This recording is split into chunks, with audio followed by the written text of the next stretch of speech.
annoy me the whole time that we're in the van, so we're gonna get this right first time. I love it, it's such a good little toilet. Today is all hands on deck for the kitchen. I'm Cheska, this is Ben, and this is our little hitchhiker river. We've spent the last year travelling Europe in our self-built sprinter van Sophia, but new horizons are calling. In 2021, we'll be driving all the way to Cape Town, South Africa. Before we go, we're making some upgrades to Sophia to get her ready for those African roads. Subscribe and join us for the ride.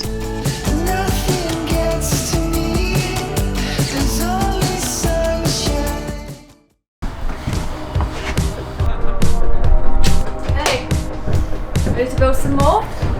Indeed.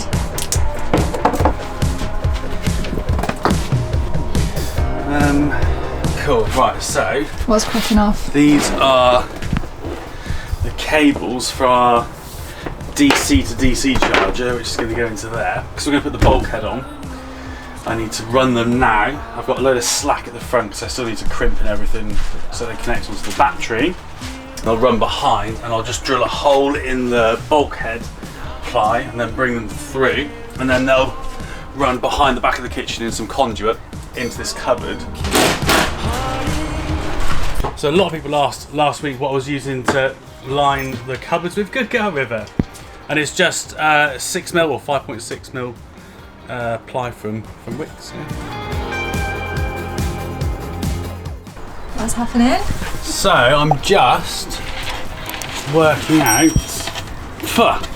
the 12-volt system's going to go. So that's going to go in like that. That'll lift up because all these get up to here and fit it in. So I've got pulled these through. So we've got the lights, power line. We've got the don't know what that is. Toilet over there, a fan. So this time we've decided to put the 12-volt and the MPPT and basically all our electrical stuff in here with the batteries and a few bits down the bottom. Because last time we had it the back in the garage and it was tucked right here under the bed, and it was a real pain to get to where I needed to fix a few things. So this time it is on hand, right here in the cupboard, just there. Perfect. Oh, that's nice. It does, doesn't it? How does it feel? That is awesome. That just feels so much better than that bloody chemical toilet. Go on then, give it a go. Oh, it's like a proper toilet. Oh, please. You can like swing your legs off it. We had that tiny little cassette toilet underneath the sofa last time that we had to take in and out and stuff. This, it's like a proper porcelain throne. I love it. It's such a good little toilet. Okay, so this toilet is one of the things I'm the most excited about for the new van build. We decided pretty early on that we were going to have a composting toilet in the new build. If anyone's used a cassette toilet before, you know they're a bit of a pain. You've got to empty them in designated black waste areas, you've got to put nasty chemicals in them. When we go to Africa, we're not sure if we're going to have access to facilities to get rid of the black waste. So, composting toilet just seems the easiest, the nicest way to go. The only composting toilet that we'd really heard about or were aware of was the Nature's Head composting toilet. I know you can make your own and stuff, but we just wanted kind of a nice slim one to go here. So yeah, the Nature's Head was the only one that we were really aware of, but it's about like 900 quid, isn't it? A grand. Yeah, it's really, really expensive. So we just did a little bit of shopping online and had a look, and I came across this one, which is called Simply, and they're a UK based company, and it just looked like the UK's version of a Nature's Head toilet, a really sleek, nicely put together toilet with 12 volt fan included. Sorry, River's pouring a pen. 12 volt fan included, separate Oh, hang on, sorry. This is what's making the camera shake. Yeah? You alright? Can we carry on filming the toilet segment? Come on. River, I'm trying to talk. Come on, lie down. Here. Like the UK's answer to the Nature's Head toilet at a third of the price. So it looks really nice and sleek. It's got a 12 volt fan included. It's really nice and light. It has separate compartments and all of that kind of Everything you'd expect from a composting. And everything you'd expect from a composting toilet. We were very excited when we found this, so I reached out to Simply and asked if they would be interested in working with us on this trip, and they said yes, and very kindly offered to send us one. So yeah, we cannot wait to get this installed. I already would highly recommend this to anybody in the UK who is looking to get a composting loo. It's £300, which is such great value compared to the Nature's Head, which is like £1,000. And pretty much from what it looks like does exactly the same thing, and in my opinion actually looks a little bit nicer because it's a bit sleeker and more kind of compact. Looks like a nice modern toilet. Yeah, it looks like a nice modern toilet. So I'll put a link in the description to their website.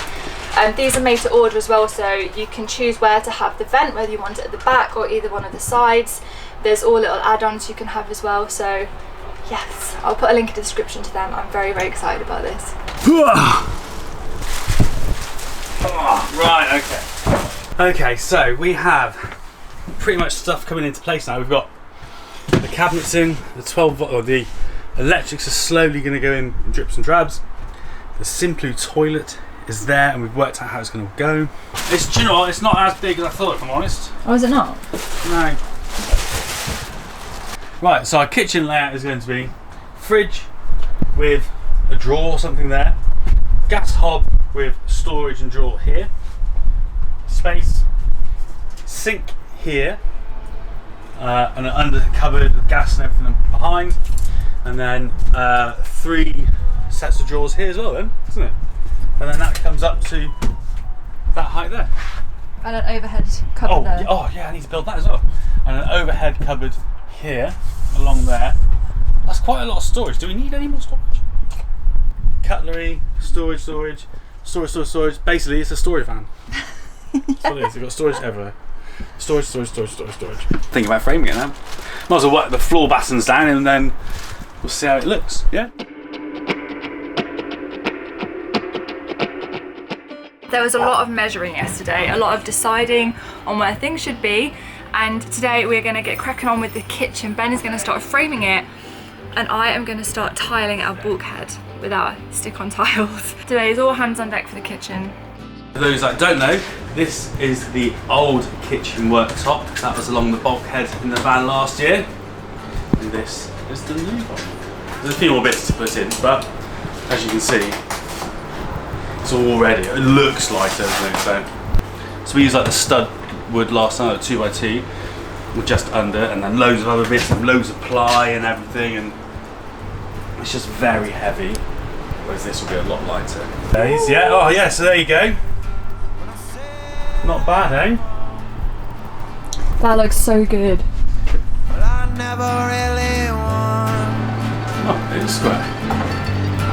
I said I lost, and I never had much. It's actually pretty windy. In order to do the tiles, because I'm going to be tiling right up to the edge of the door, I need the door open, and it is just creating a massive wind tunnel through here. So I think Ben's going to finish the kitchen, and then we're going to drive home where it's a little bit more sheltered. I'm going to do the tiles then, and maybe, just maybe, put the first coat of our new paint on. I'm a little bit nervous to see how this goes. That looks amazing. What do you think of the fact that it's so flush? I haven't noticed. That's really nice. I need to. I'll fix obviously against here. Yeah. Into there, so it's all going to be joined together. So it's all holding itself together. Yeah? Honestly, it's so nice to feel it all coming together. It's really nice. You'll take one. A very productive couple of days getting the kitchen units or kitchen cabinets framed, which is really exciting. It's all starting to come together, which is amazing. Where it takes the sky.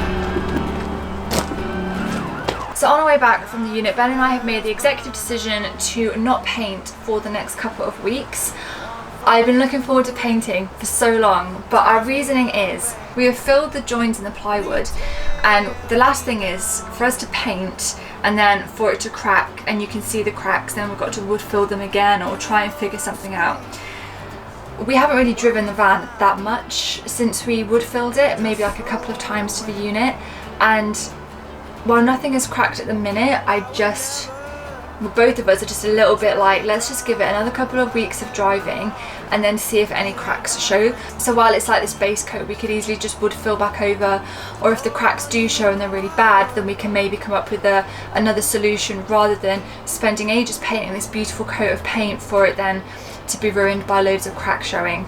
So we think it's probably a sensible thing just to kind of wait a couple of weeks and just see how the walls look and how they hold up basically with this wood filler. That's the plan. However, something I can do today, which I've been really excited to do, is to start sticking our stick-on tiles on. The tiles that we've gone for are these kind of thin rectangle mosaics. The idea is to just put them on the bulkhead. They're going to be going kind of up here on this side and then a little bit on this wall, but there is going to be a big cupboard here, so you won't really see that wall very much. It's going to be a bit of a pain at trying to do the shape of the door, and obviously kind of the little, I don't know how you'd say it, the little S shape on the bulkhead. But that's another reason that we want to stick on tiles, so that we could just cut it much easier to shape. So this is the tile that we've gone for. They're like a mottled grey, stone effect. Should look really nice.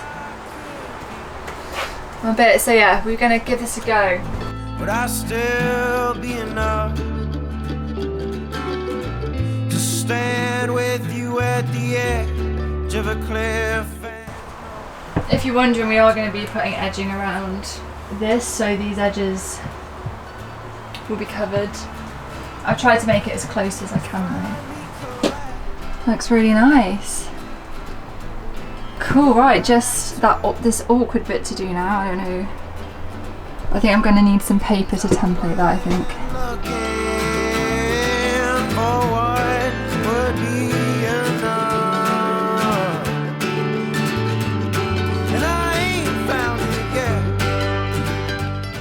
Okay, so Ben's just showed up. Do you want to have a look? Come on, is that what you've done? 2 bits? You've been here for hours. I won't eat you. Well, a hat of it is very fiddly. Oh, I really like that, do you? Yeah, stop pushing it. The walls are on hold for now, but the kitchen is well on its way. I think I can try and get that tied, because once that tiling's done, you can then fix the kitchen cabinets onto the bulkhead. Yeah. Well, if you do that, and I will make a start on the toilet box. Okay, cool.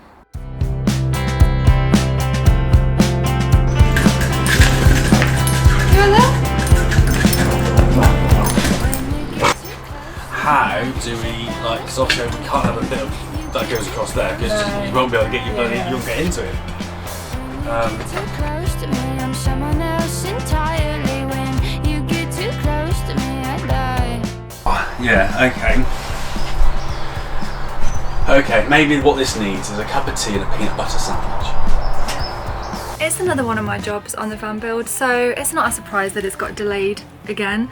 Cutting these tiles along here is going to get very, very precise, and the same up here, and we're just worried that the scissors that we've got are just going to give it a little bit of a rough finish, and we kind of want to use a scalpel or a really sharp Stanley knife, both of which we don't have. So we can get a glimpse of what the tiles are going to look like, but I think we're going to order the right tools and do it properly, because if these like look rough and kind of cut wrong and stuff, it's just going to annoy me the whole time they're in the van. So we're going to get this right first time. I will make a start on the sofa. It's exciting. Damn. I'm going to start building the seats, but I'm just trying to work out how we're going to get it so that we want the top of the seat minus the cushion to be on here, but obviously we've got the hinge in the way. The sun rises ahead, yellow, but everything feels black. Will you be home for dinner? Are you not coming back? When you say you love me, I don't know how to act. I don't know if I could. Made a lot of progress this week. I was not expecting to build the... It kind of doesn't feel like it. It feels like it's been a slow week. Do you reckon? Yeah, I don't know, like but then when I think about everything we have got done, I think it's because we're meant to paint, then we're meant to do the tiling, and it's like those things we didn't do, but Hey ho, the toilet's framed out-ish. Yeah, I need to work Seating's out. framed, you did the kitchen. Need to work out what the best way is to frame that toilet. Before, if you remember, we had our fixed bed there, and then we had the L-shaped seating area here, and we had our table pretty much up all the time. And then our kitchen was here, so we literally had the table and then the seats, and then that was the only walkable space we had in the van, and that was what we were finding really difficult to live with, especially with River, because there was just no floor space. And so to actually be able to take to be able to take like a couple of steps in the van just feels like the biggest luxury. Like, you could be sat over here and I could be like all the way over here and we're still in the same van. Honestly, like, that fixed bed was really just such a waste of livable space. Like, the van just feels like 10 times bigger. You've done an amazing job of framing it out. Thank you. Let's go home, shall we?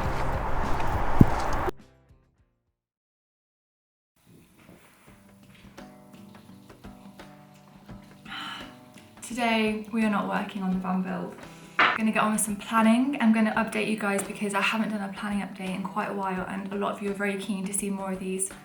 So I thought I'd let you know what the situation is, what the plans are considering the state of the world at the minute, and just give you an update on all of that kind of stuff. Before I get cracking on the planning today, I'm going to finish writing an article that I do for our Patreon page. You may or may not know that we have a Patreon page. We briefly mentioned it in our announcement video, but for us it's a way to support our channel outside of the YouTube algorithm.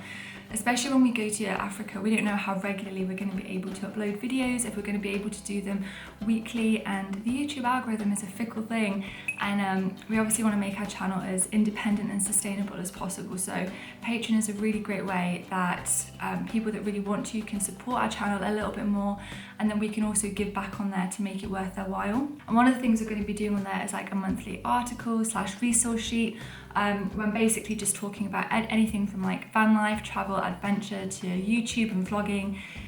This month is going to be on our top 5 favourite wild camps ever, with like the coordinates, information about it, where it was, what it was like when we went there, the facilities, all that kind of stuff. And then I'm hoping to do some on like how to start vlogging and more van life ones, traveling with the dog. So yeah, hopefully that should be really interesting, and I'll put a link to our Patreon page below if you are interested in it. If you're not, it's totally fine. We are not going to be changing our weekly free content that you can have.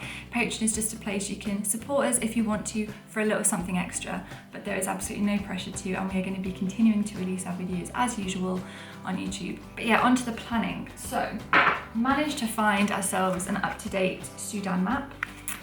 If you remember the last planning video, the Sudan map I bought was like 15 years out of date, but this one is really, really good, kind of similar to the Egypt one we have, really nice and detailed, rip and waterproof and all the good stuff. But as I was coming to plan Sudan, started having a proper look into, well, we've been keeping, I've got like a little alert thing for the Ethiopia situation at the minute. You probably know, but if you didn't, there's currently a civil war going on in the north of Ethiopia in a region called Tigray, which is very, very close to the Sudan border that we will be coming in through. And as a result of that, the Sudan and Ethiopia border has been shut. We know of a couple of people who've been stranded there. They've had to leave their vehicle in Khartoum, which is the capital of Sudan, and they've had to leave Sudan, and their vehicle is just waiting for them to come back basically when everything is open again.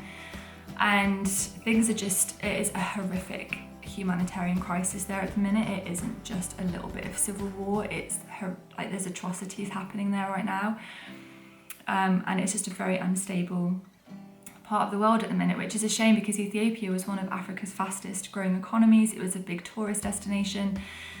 It was the country I honestly didn't think we'd have any issues with, but we are having to look at a plan B for if Sudan-Ethiopia border doesn't open anytime soon, because there are other political issues between Ethiopia and Sudan that are contributing to the border closures, and it's just very complicated as things are in Africa. What we are looking at, and what is our current plan B, is doing the west coast of Africa. So we would be going from into Morocco, down into Mauritania, Senegal, Cameroon, that way.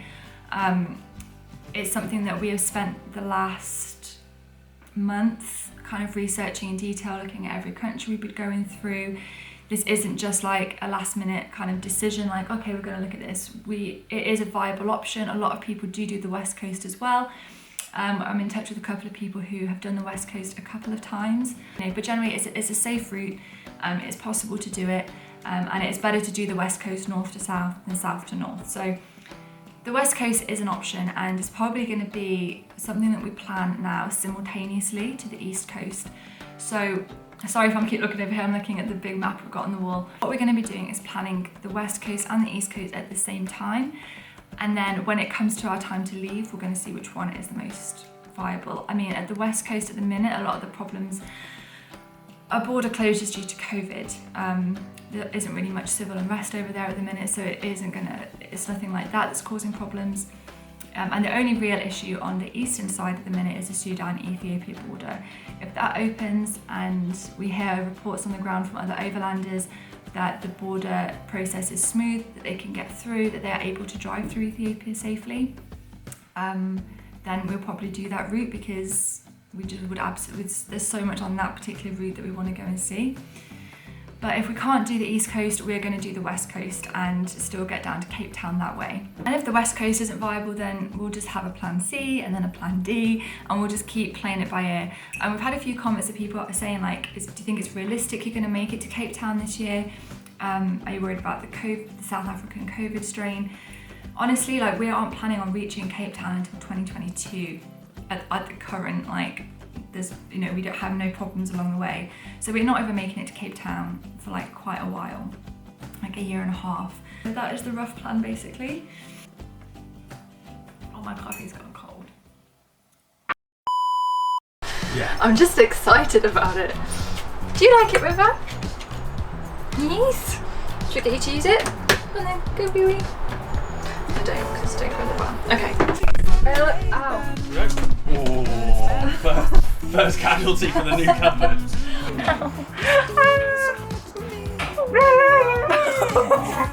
Oh, ow, my hand. Ow.